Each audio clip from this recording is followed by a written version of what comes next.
time. We've done a fabulous job there. And I mean, there's only us on it by the looks of it, but that's okay. And we've learned some good stuff as well. So we're going to use the chat as much as we can today, see what we've got. So welcome to the Tuesday Chew. Matthew Dashry Hughes, who is on my left, and myself. We're just chewing over stuff randomly. But this week we're a little bit more focused because there was a gentleman called Mark Pinder who's just come on from Carpenter Additive in Sheffield. Asked us about cold lead development techniques. Let's see. There we go. He's there. Hello, Mark. Nice to see you. Yes, cold lead development techniques. I'm not sure what that means, Matthew. Do you want to just help me out with that? Well, I think the clue was kind of in the question, really. It's techniques for the development of cold leads. So really, what is a cold lead is probably the first starter question. Well, what do we mean by developing it? It's probably going to be quite useful as well. And also, in what kind of area are we talking about here? Because there's different sorts of selling, so there's different sorts of ways of developing things as we go along. So in the world of very transactional selling, then you're going to want to be able to develop leads very, very quickly, and probably you're going to want to use a reasonable level of automation to be able to warm these things up, to drive as much efficiency into this thing as possible, because ultimately when it's quite transactional, margins can be a little bit tighter. You tend to be in a much more competed space, so price is more of a factor, so hence the things being a little bit, yeah, Mark, you are absolutely in time, don't worry. So yeah, basically developing leads quickly is very important. Whereas if it's in the B2B, business to business, or high value business to consumer, so professional services or indeed anything of that nature, then you're probably going to have maybe a different approach to what this looks like, and you probably want to be warming your leads up somewhat differently. But one of the challenges we've got when it comes to this is really where the leads come from and how cold, warm, or hot they actually are when they land on our doorstep, because lead generation, where it comes from, is pretty critical. So, Roy, when we sort of talk about lead gen to start with, what's the sorts of sources that we will typically see leads coming from, and what even is a lead? But it's interesting. As sales and leadership trainers and coaches, we often get asked for, what's the silver bullet? Where can I get my leads from? Where can I knock it out the park? And if there was a silver bullet, we probably wouldn't be in business. There'd be one company with everything. But there isn't, because people have been looking for it for a very long time. And like anything, when we're prospecting, and the whole objective of prospecting is to speak to strangers in some way, build a good relationship so they trust us enough to actually change their current behavior and start buying from us. There is no silver bullet, but there is what we call a prospecting mix.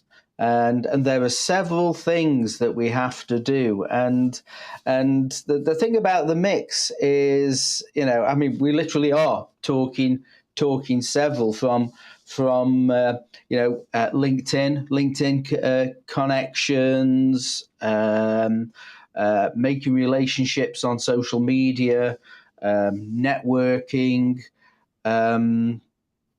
cold calling, or as I prefer to say it, prospecting calling. There are several things that you can do to generate some level of attention for what you've got, and go from there. But we can't. People say to me, how often do we have to do this, and how much do we have to do? What's your opinion, Matthew? Well, really, as Stephen Covey said in the 7 Habits of Highly Effective People, and it's a great lesson for everything we do in life, start with the end in mind. Really, it's about what are you trying to achieve? Work backwards from what it is you're trying to achieve. Look at the kinds of consistent behaviors that you need to do in order to achieve those results. So, if your average sale value is £100,000 and your target for the year is £100,000, I'm keeping the numbers super simple here, then you technically, and going on a long mental journey here, you need one sale, right? But if your conversion rate from number of closed meetings to that sale is 1 in 10, well, firstly, you need to look at your process, because that's not great. Then you know you're going to need to have 10 closed meetings in order to achieve that one thing. And that would be really worrying. Really, if you get into a closed meeting, you need to have pre-qualified them a lot more than that before you get there. But how many discovery meetings do you need to get to a closed meeting? How many prospecting calls do you need to do to get into your initial discovery meeting? Work it backwards so that you know what your daily behaviors need to be, your cadence of daily behaviors that you need to do consistently, week in, week out, that will help you to intentionally design your future results. Now, I don't want to kind of imply this is purely a numbers game, because sales is not just a numbers game, it's a people game. It's about genuinely understanding and having a real connection with the person who might be your client, your prospective client, to turn them from the, I suspect they might be a client, or they might look like they might be a prospect, into somebody who's a genuine prospect, into somebody who ultimately is a client. And knowing that there's going to be a level of attrition along the way, because sales is a rejection business. It's all about going for the no nice and quickly, because if it's going to be a no, N-O, we want to know K-N-O-W as quickly as possible, so that we're not wasting their time and being disrespectful, but also we're not wasting our own time and being disrespectful to ourselves as well. Because really this is about establishing, are there reasons to do business? And I think that speaks to the purpose of prospecting, which is not necessarily to sell. And this is about the lead development, is about, you know, developing that lead for a very specific reason. So when we're making those initial calls, Roy, regardless of where the lead has come from, what should be the purpose, would you say, of that initial contact? When we make an initial contact with someone, I think all too often we can fall into the trap of, I've got stuff, I want you to know about it, and I want you to buy it. And that's not a great place to start a conversation. The place to start the conversation is to try and have the conversation where we can elicit an ounce, just an ounce of discomfort from their current situation. Because I mean, quite often we're in a competing business. We do have competitors, and they all already might have a steady state situation where they are purchasing our products from a competitor. And our job is to discover, is that steady state situation to their satisfaction or not? And if it isn't in some way, our job then is to see if we can get an appointment to have a better discussion, to find out about them. Not so much talk about our stuff, because, you know, they care more about the problems that they've got than our stuff. If our stuff is an enabler to solve their problems, we have a conversation. So when you're prospecting, your role is to find out, is there something there that they are not entirely happy with today? Oh, there we go. Mark's got something here. Yeah, and that's the point that Mark's making here is really, really good. And it's quite lengthy, so I'll read it out. You can see I'm putting my glasses on to do that. Nice one. We are business to business. Initially, we're profiling the organisations we know are using metal providers. So that's great. There's some initial marketing profiling going on there. So we know there's a reason why we might suspect, we're suspects at this stage, not prospects. We suspect they might be prospective clients. We need to validate their needs. Absolutely. This is a very, if you like, almost a typical traditional sales process, as we would always go through, doing that needs analysis to start with. Absolutely spot on. And that speaks to their volume of consumption. We try to determine the transaction or strategic or are they a strategic customer, or if it's part of their key growth plan. His primary plan of actions to connect on LinkedIn, then send messages, which to him feels like quite a basic method. Now, Mark, that's totally understandable, and we hear this a lot. So I like where you're going with, and what I'm really liking, by the way, and it's a slight detour here, but I want to pick up on a point that you just made about connecting with people on LinkedIn. There is a huge tendency at the moment in LinkedIn to almost treat LinkedIn as a numbers game, and it's not. LinkedIn might well look, act, sound, and feel a lot like social media, but reality, it's digital networking. It's about real, genuine human connections. So I love the fact that you are trying to connect with people and really reach out to them, rather than doing what a lot of people do, which is use a bot or something like that to send them lots and lots of messages and to spam forgive me because it usually does come across as spam. I don't mean that to be negative. I know there's a good reason why we do these things. We want to warm these leads up and everything, but they kind of use this thing because it's efficient to send out 100 messages, 200 messages, 300 messages a day. That's what they do. LinkedIn's not designed to do that. And ultimately, it tends to be ineffective. So what happens is they're being really efficient, getting as many messages and as many connection requests out as possible, but they're not being effective because they're not actually genuinely connecting in a sense that really resonates with the buyer, because the buyer instantly distrusts it. They instantly trust it because it's not relevant. And the key thing that you've just picked up on there, Mark, is it's about relevance. It's about, do they actually need us? Do they actually have a deep need for us? Because actually they've probably got providers already. Is there some reason why that current relationship isn't working for them? Or maybe that current relationship could be better. Could we be part of an improved solution? And really, this is about co-architecting a solution. And there is no substitute for actual proper interaction. And yes, that first interaction can be on LinkedIn, but then getting on the phone as quickly as possible. Because ultimately, the problem with LinkedIn interactions is very often we rely on the written word. And the written word doesn't carry across the real resonance of our tone of voice, our body language, our facial expressions, our gestures. And so you don't get all of the real elements of communication. Oh, by the way, there are some really cool tools for doing like video calls and video messages and things on LinkedIn. I'd strongly recommend looking at things like Vidyard and things like that. Vidyard. That can be really useful. But as an aside, generally we tend to over rely on the written word. So the sooner you can get them onto a phone call, the better, because you get a proper interaction that way, I'd say. Yeah, and that's good. I was just going to pick up on a point that Mark said. Sometimes we can get sucked into this whole needs, and their needs might be completely different from our offering. But say they might need on-time delivery of a product that many people have. They might need a better way of interacting, supporting, of something that anyone's got. What we need to discover is too many needs there, I think. What we have to discover is what is their current steady state situation and what have they got discomfort with? What could be better? And I think you can't get that from I've got this schlock, I want you to buy it. And so as salespeople, I think our biggest strength as salespeople is to keep the clanging manhole shut and listening carefully. But yeah, so in any interaction, our role is to discover where they are. Is there a level of discomfort from where they are?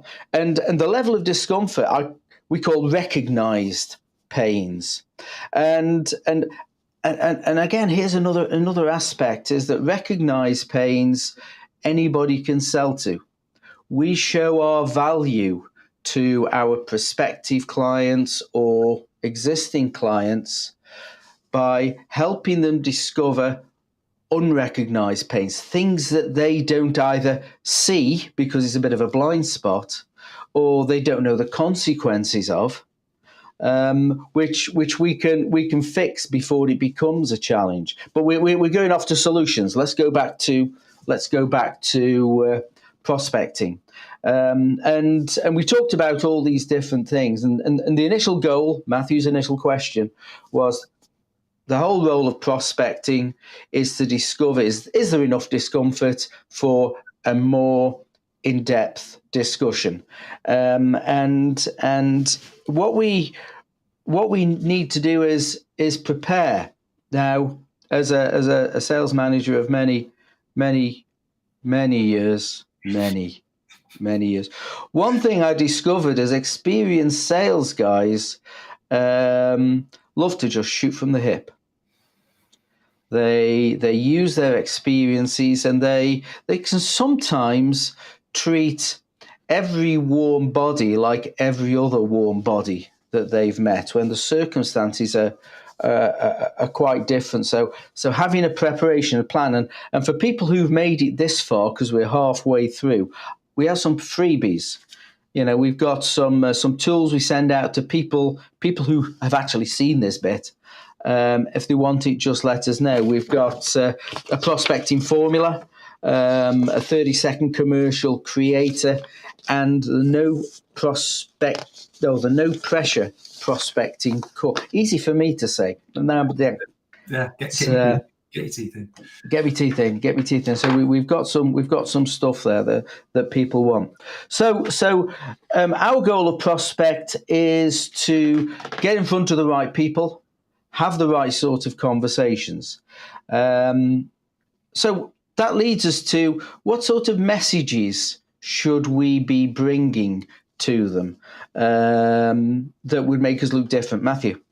Well, I'm going to turn that question around very slightly and say, how do you spot when a message is actually relevant? Because I talked about relevance as being critical here. How do you spot when a message is relevant? Well, you can't always, because it would be the height of arrogance to suggest that we know what's going on in another prospect's world or a potential prospect's world without asking them the question first. We can make some intelligent guesses and some intelligent, assumptions based on knowing their marketplace, knowing that size of business, knowing the sorts of typical challenges that people like that might kind of face. But actually, the minute we start being presumptuous, then we're probably being more about us than we are about them. And I think the key thing here is the Sandler rule that people buy for their reasons, not for ours. So that logically says we've got to work out what their reasons might even be. And so any kind of initial conversation we have needs to be about them, not about us.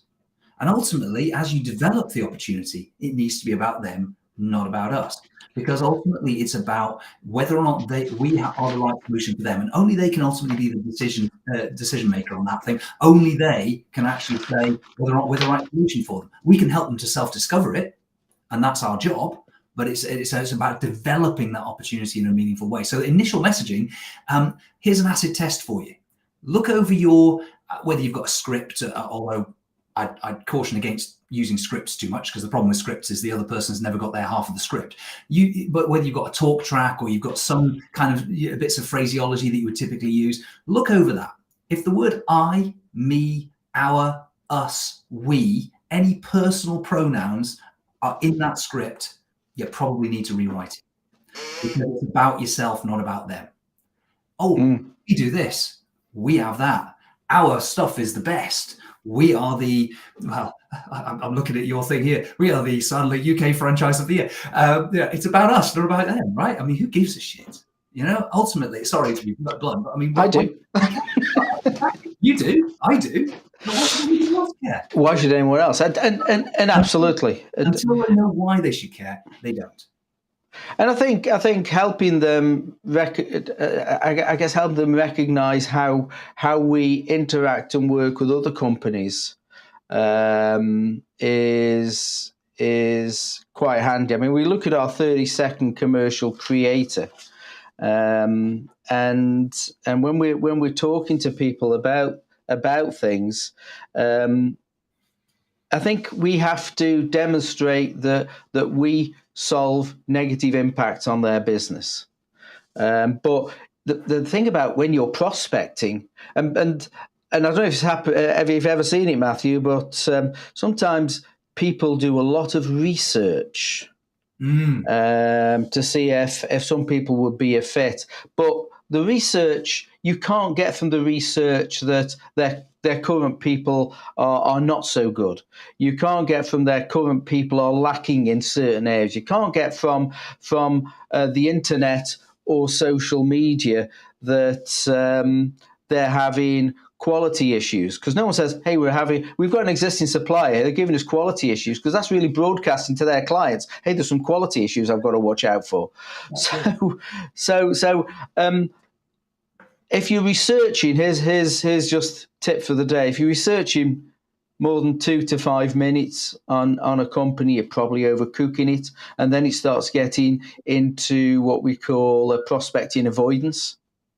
And that can be the worst thing as well, because people put a lot of effort to discovering turnover and discovering marketplaces, but you're not solving turnover and marketplaces in most cases. You're solving something that isn't broadcast, and then you make your first connections and they go, now we're happy, and you're crushed, and there's half an hour of your life gone that you'll never get back.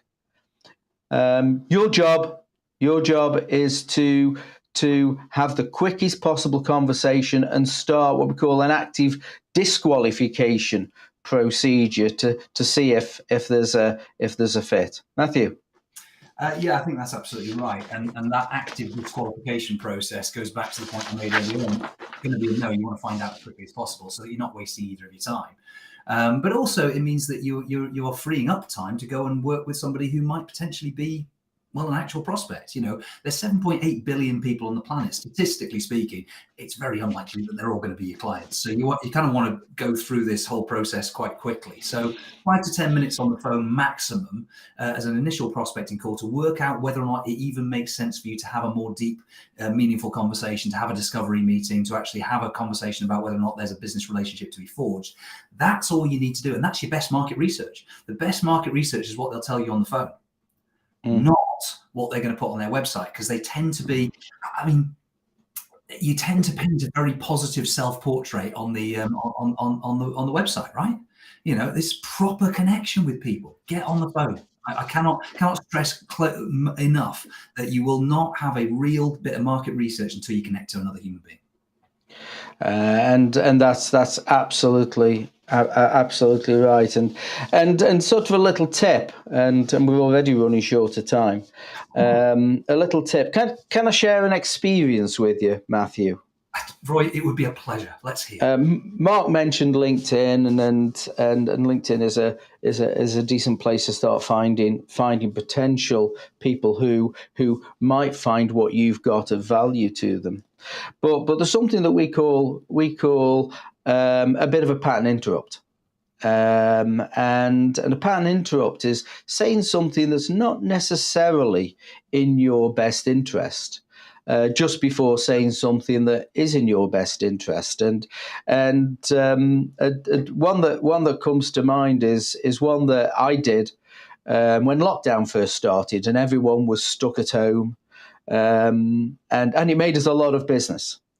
And the pattern interrupt, saying something they didn't expect, went like this. Hey, my name's Roy Johnson. We don't know each other. The world's a crazy place, and probably the last thing that you would ever think about, or the last company you would ever think of talking to, is a sales trainer. You've got far more on your plate at the moment than worrying about how to learn a few techniques. But I've got some free stuff. I'd like to give it away, so some information. Probably not interesting to you, but if it is, let me know. We got feedback from that yielded in the first year over 15% of our turnover just from that single message. Yes, and nice kind of pattern interrupting voicemail. And the kind of pattern that we're interrupting here is a stereotype. And that stereotype is the negative associative kind of expectation people have from the wonderful word salesperson. And because we know that when we're in sales, we are in sales because we're responsible for the growth of our business and we're client facing. Therefore, by definition, we're in sales. Now, that we know we're consultative, that we have our clients' best interests at heart and everything else. The problem is that the association, and if you ever do a word association with people on the words salespeople, be prepared to put your tin hat on if you are a salesperson. Because what you're going to hear is words like pushy, sleazy, self-interested, outcome-driven, commission-led, out for themselves, me. Shiny teeth, shiny shoes. You're going to hear all of the negatives, and these are the stereotypes. And we've got to get past that stereotype. Now, if you are interested in this kind of thing, and I'm sure you are if you're in professional sales, because personal development is a critical part of forming human interaction and human relationships. If you ever read any books by FBI hostage negotiators, then I'm sure you're already aware of the fact it takes you have 7 seconds to build trust. And if the very first impression that they have is that you are a shiny-shoed, self-interested, commission-breathed salesperson, guess what? Trust is not on the agenda. So the very first thing you've got to do is interrupt that pattern of expectation and show up for what you actually are, which is somebody who adds value. How do you do that? Well, you make sure that you build credibility instantaneously. How do you build credibility instantaneously? Well, you show that you're interested in them, not in you. This is a cold call. I'm assuming you hate receiving these things. I know that because I bloody hate making them. It's a pattern interrupt. everybody knows it's true. Nobody likes cold calls. Apart from some, I do actually have a friend of mine who's a sales director, and he professes to still absolutely love making them, but then he's a psychopath. So what do you do? I'm only joking. He's a lovely bloke. Yeah, I think David Sandler said, and bless him, the founder of this network, David Sandler says you never have to get into a queue to make a cold call. Very true. There is a Sandler rule that says you don't have to like prospecting, you just have to do it. And I think that's it, because we all like the results of a good sale, and our clients do as well, because it's made their lives better. I'm very conscious of the time. We started on time. We've got about 5 minutes left. Is there any other tips, any other approaches? Because we've talked a little bit about LinkedIn. We've talked about a little bit about cold calling. Why don't we just have a couple of minutes about networking before we finish? Yeah, I think that's right. I mean, if there's a couple of critical things within networking, and you mentioned right at the very beginning, Roy, prospecting mix. Relying on one source for your leads is never a good idea. And we work in an ecosystem. We always kind of paint pictures of sales and marketing as being about funnels and pipelines and things like that. It's very rarely quite as linear as that. It's an ecosystem. So you are hopefully prospecting in an ecosystem that your marketing department is helping you to create. So there's awareness and all these other good things. But ultimately, generating relationships and warming these things up is probably the best and most useful way of doing a lot of this kind of work. So networking, either working with existing clients, or you're working with strategic partners, identifying where those strategic partners might hang out, whether it's networking groups or trade associations or those kinds of things. Is there anybody else that you can be working with who potentially targets the same sorts of clients as you, who might be able to refer you into them? Because a referral, a warm introduction, is often the most valuable way in. And certainly when you're looking at some of the data that are out there, if you're doing pure cold calling, it's a tough gig. It's a really tough gig. I mean, the most recent data that I've seen from Connect and Sell, who offer a product where you are connected automatically to somebody who is, at least they have some kind of evidence that there's a buyer mission going on. They say that based on data from, I think it's like 44 million dials they've done over the course of the last couple of years, that it takes on average 33 dials to get through to a decision maker. 33 dials from cold calls. I mean, that's a lot, right? I mean, that tells you that just to talk to, a couple of decision makers a day, you've got to be doing at least 66 dials. I don't know about you, but I'm getting a repetitive strain injury in my finger just thinking about it. Painful, right? So networking, place to go. Yeah. I get just on the Connect and Sell thing. I guess that's where the Connect and Sell actually works out pretty well, because they do the dials. Sure. And you just sit there, and when they actually connect with somebody, you get put through. So as far as automation goes, that's not a bad thing, because they're doing the automated button stuff. But it's down to you to have the conversation. And we haven't talked about hiring people in to have that conversation. But I guess we have opinions for that, and that's for another day, I guess. Yeah, absolutely. But I mean, that's where efficiency and effectiveness meet each other and make beautiful music together. I like that. That's really, really powerful. So much better than using bots and things. I was actually at in the US watching a Connect and Sell with one of the Sandler guys who was showing me how to do it, and he dialed through, or it dialed through. He picked up the phone, talked to a guy who clearly was just at the end of his career. He was about to retire, clearly not a prospect, but then he managed to refer the guy on to the VP of this was ABB, the VP of one of the biggest engineering companies in the US. So it's always worth talking to someone. And that next bit, when you talk about lead generation, we haven't talked about this, is regular and consistent asking for referrals, asking for introductions, but you've got to make sure your message before makes them feel comfortable. Absolutely. 97% of businesses say that they grow through word of mouth, and yet only 3% actually have some kind of proactive word of mouth generating strategy. So only 3% will, on some level, be asking consistently for referrals at the right time in the right way, and making it easy to be referable. And we're in our last minute, Matthew. Now, I guess you can switch off now because this is our little bit of an advert. But we talk in depth of these. Matthew holds a briefing every couple of weeks, an in-depth discussion about sales. When's your next one, Matthew? I'll get one scheduled in over the course of the next couple of weeks, probably going to be back end of April, I would have thought. So if people are interested in coming along and having a couple of hours deep dive into this stuff, being able to ask questions live and put us on the spot, see if we can come up with live examples that are very relevant to you, that will support you, you walk away with some key takeaways, then that'd be absolutely fantastic. Love to have that. I'd love to have you along. What's it cost?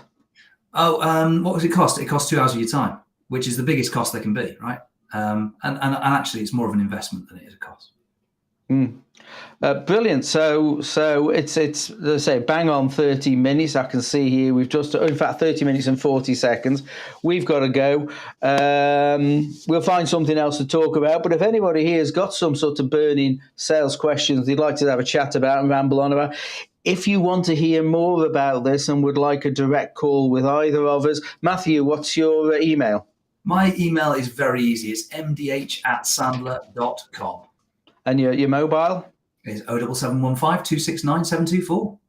Brilliant. And my email, roy.johnson@sandler.com. My mobile, 07 867 525 868.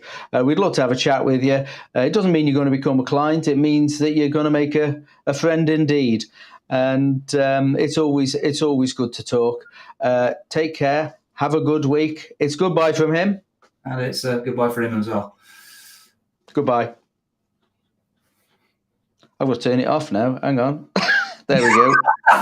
Professional. Slick. Slick. Yeah, I hope no one noticed. We'll edit that one out later. Yeah, absolutely. But lucky this isn't live, right? Oh, oops.